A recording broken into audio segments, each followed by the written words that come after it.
Today we are making sourdough freshly milled bagels. This week we are going to be doing freshly milled recipes, lots of staples to keep on rotation on your countertop as a mom or someone who wants to freshly mill their own grains for the nutritional benefits, which I'm going to talk about the nutritional benefits of grain and why are we freshly milling in the first place in a little while. But first I want to start some bagels because they need to ferment and I have to go get my kids up.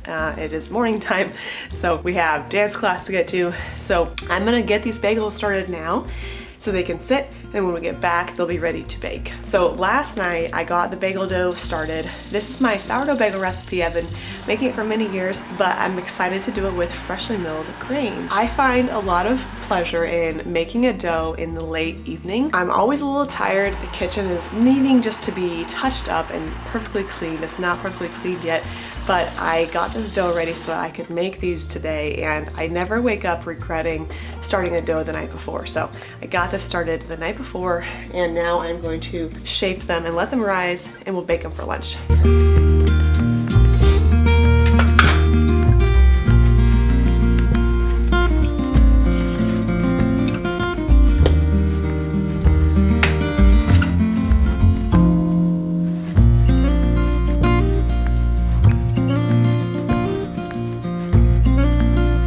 I'm going to roll these out into 6 bagels. Now, you can also really easily freeze these, which I really love, is you can bake them, slice them in half. You could double the recipe or triple it if you want to actually meal prep and store these bagels, and then let them cool down, slice them in half, and then put them in the freezer. And then to reheat, you just pop them in the toaster or you can heat them up in the oven. I'm not sure how we're going to serve these for lunch today because I want to add a little more sustenance to the meal, like a protein. I have bacon. I might do like a bacon, lettuce, tomato, cream cheese bagel sandwich or something like that. We'll see. So after I roll these out into 6 bagels, I'm going to cover them with a tea towel and let them sit on my counter all morning long. And then when we get back, I will boil them in water with some sugar in it, place them on a baking tray and bake them. Then I will season them with toppings of choice. So I love the everything bagel seasoning, and then we also have shredded cheese. Sometimes I even do both. And then of course bake them.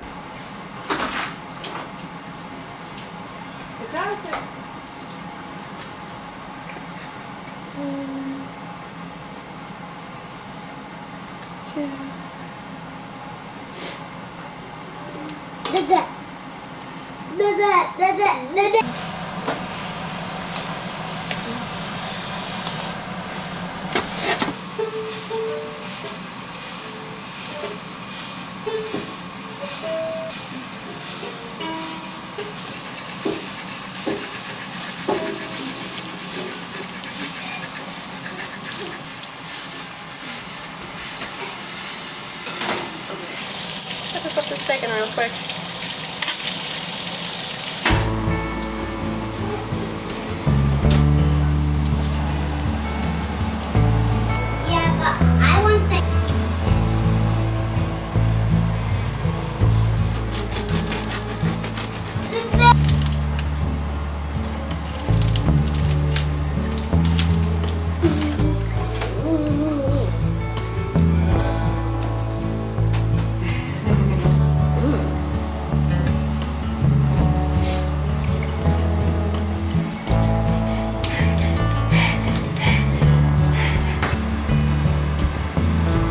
Just like how I believe that God intended us to eat the whole grain, I also believe that we are supposed to be sleeping on organic materials. I don't think that we are supposed to be sleeping on mattresses with flame retardants and some really dangerous chemicals such that we have to off-gas them as soon as we bring them into our house. That's why I want to talk to you about the avocado organic mattress. We have been avocado customers for many years now. We have our bed and our children's beds are avocado mattresses. They have withstood the test of time, children, wear and tear, and they have been amazing to sleep on from day one. They are 100% certified organic. There are a few options. There's luxury mattresses, there are sleep toppers, there is an eco line that is a little bit less expensive. We have tried many of them and they're all great. Avocado is one of America's best rated and most beloved organic mattresses with unrivaled comfort, support, and sustainability. That is why it has almost 20,000 nearly 5-star reviews on their website. The mattresses are made with GOLS certified organic latex, GOTS certified organic wool and cotton, and contain up to 1,300 individually wrapped support coils arranged in 7 ergonomic zones. Mattresses are naturally cool and breathable, and best of all, they are free of polyurethane foams and fire retardants. They are hand tuffed in Los Angeles, which I also like that they are made here in the United States. They also have vegan mattresses without wool. Over the past few years, I've done a lot of research on organic mattresses and organic bedding, and I can tell you that no one beats Avocado in terms of their certifications. I always look for some certifications, but if you look at the list of avocados, they have hands down the most. Now, right now Avocado is having an Earth Day, Earth Month sale where you can save 10% off mattresses and up to 50% off of bed sheets. On the website, it says that they are going to be raising their prices in early May. So if buying an organic mattress has been on your mind for a while and you've just been waiting for the right time, now would be the best time because the prices are going to go up at the beginning of May. Be sure to use my link below to check out Avocado organic mattresses, and do so now while their Earth Month sale is happening and before prices go up in May.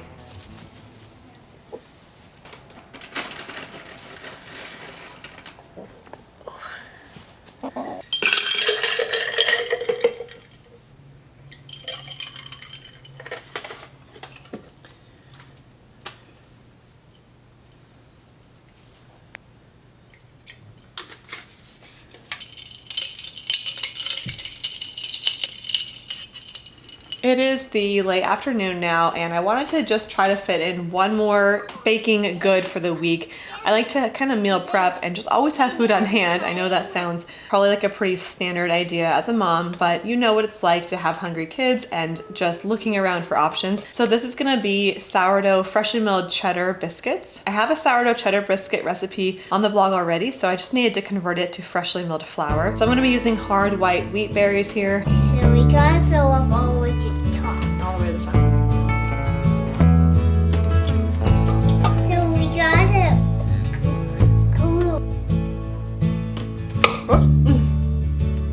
So sticky. Really want to clean spoon. So I put the colors. My daughter always thinks that the wheat berries are sprinkles, so she really enjoys playing with them and like putting them on top of things. And I always have to explain to her that they have to go in the grain mill, which is pretty cute.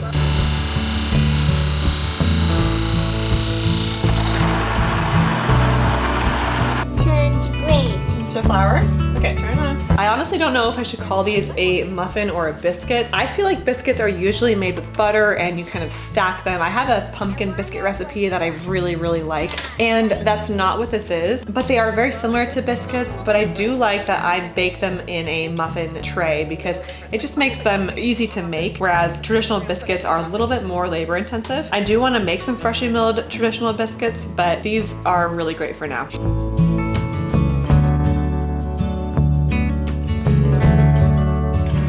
When I pulled these out of the oven, I thought, oh, I should have used like a sharp, dark orange cheddar because you would have been able to see the cheese a lot better, but they were certainly delicious. We brought them to a play date and even had more left over. And when I pulled them out of the oven, my husband and my kids both were just grabbing them, and I had to take them away because I had to save them for the next day. I wanted to share a little bit about why it's important to mill your own grains, why do it in the first place, what is whole grain, and what is this all really about. I've been doing a lot of research and wanted to just share with you the basics.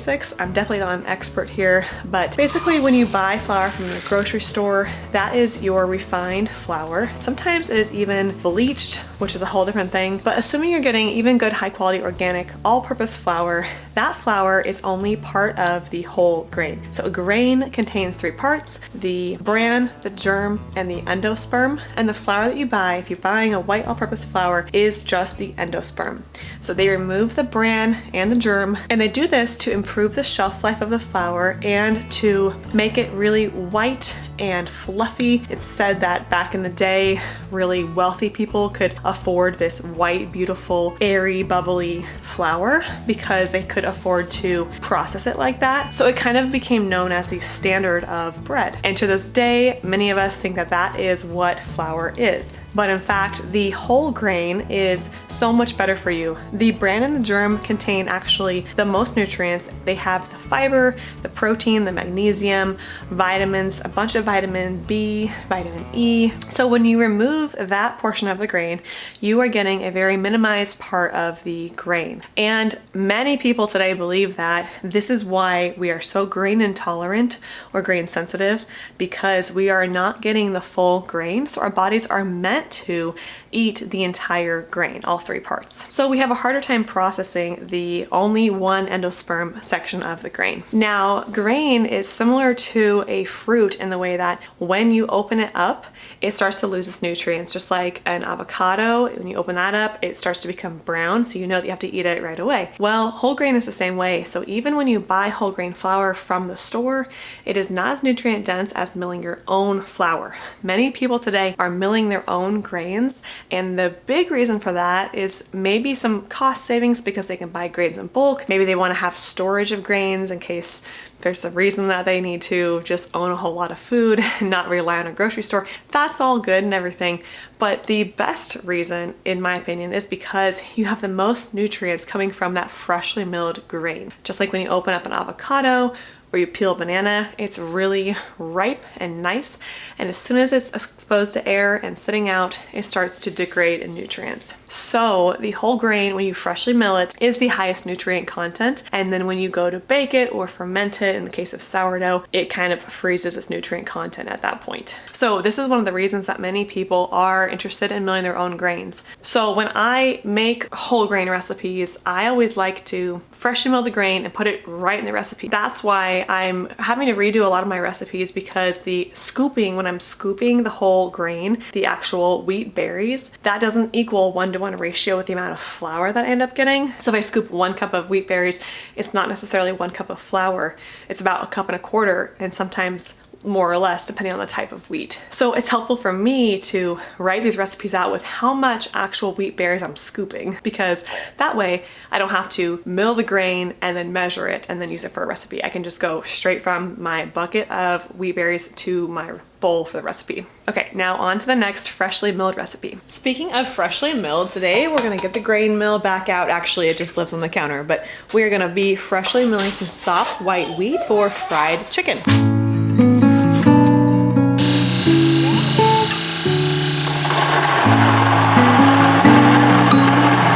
Really only make this recipe when I have a little bit of extra time. It's not the fastest recipe. However, if you meal prep part of it, like get the chicken cut up and prep your seasoning and prep the flour, even prep the orange sauce, you can get it done quite a bit faster. My whole family devours this meal, but I always get a little bit nervous because I don't want it to take too long and people to be too hungry. So I actually whipped up my own seasoning a few days ago. This is a little jar I have because I usually like to use Kinder seasoning and we are out of it. So I just whipped up some salt, pepper, garlic, onion powder, and some herbs and paprika in this jar, and I'm loving having this right next to my stove because I honestly just put it in everything. So I take out 2 bowls, I put an egg in one, and then I put freshly milled flour and Parmesan cheese and that seasoning in the other bowl. And then I cut up a chicken into cubes. You can use tenders or chicken breasts. I drizzle avocado oil in a skillet and turn that on medium-high heat, and then I dredge the chicken in the egg mixture and then dredge it in the flour mixture and then put it in the skillet to fry. To go with that, I'm gonna be serving some steamed broccoli and rice in my Instant Pot. I definitely love that these are fried with freshly milled flour, because I know that we're getting the whole nutrient with the protein and fiber and vitamins every time we eat some of the chicken, as opposed to just eating fried chicken with the regular all-purpose flour. I have to strain out some bone broth here. I had some broth simmering in my Instant Pot and I need to use my Instant Pot for the rice, so I'm gonna strain out the bone broth. I try to time my bone broth making with my rice making so that I have the Instant Pot available when I need it and so that I have broth when I need it. If you've never cooked your rice in bone broth, I suggest you definitely try it. We can't go back. So whenever I have regular rice that's made with water, I just think it is so bland. Cooking in bone broth is so much better because it not only has the flavors of your chicken, but also whatever else you put in there. So I put garlic and onion and lemon and herbs, carrots, so many great things. And so it's quite flavorful, even on its own.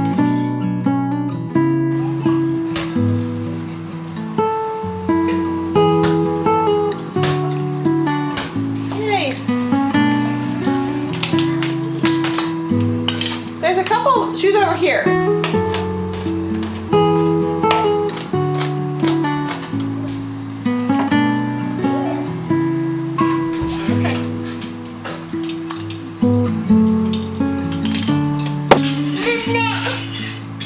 Okay, kids are getting hungry now, so I'm gonna be getting this chicken off the stove, starting my orange mixture with some orange juice, cocoa aminos, apple cider vinegar, ginger, freshly chopped garlic, onion powder, ginger seasoning. I have the full recipe on the blog, duvallhomestead.com. If you want the printable version, I'll leave the link for that below. All right, it's after lunch now, and I got everything cleaned up, and I have a few free minutes, so I'm just gonna go out to the garden and water our little plants that are starting to grow from their seedling forms. I love getting outside during my quiet time when the kids are resting, even if it's just 5 minutes to just go check on the garden or just walk around and check on the chickens. It gives me a second to reflect on why I do what I do. It can be a little bit stressful in the moment when you're meal prepping, when your kids are hungry and you're trying to get everybody fed and there's a huge mess. I know whenever we make rice, I used to have a rule that we could not eat rice inside the house because it was so messy, but I'm just so used to cleaning it up now that I don't even care. But it's like I'm on my hands and knees, I'm cleaning. It's a lot of work. And then all of a sudden they go down for their rest time and you get this quiet time to yourself. And as a mom of young children, you know what I'm talking about. And it really lets you reflect on how lucky you are to be able to have that job in the first place. The more that I get involved in preparing my own food from scratch, like freshly milling my grains, or maybe it's just using herbs from the garden in a recipe, or making your own seasoning like I did with the garlic and onion powder. It is just never lost on me how thankful I am that I get to cook from scratch all day, every day at home.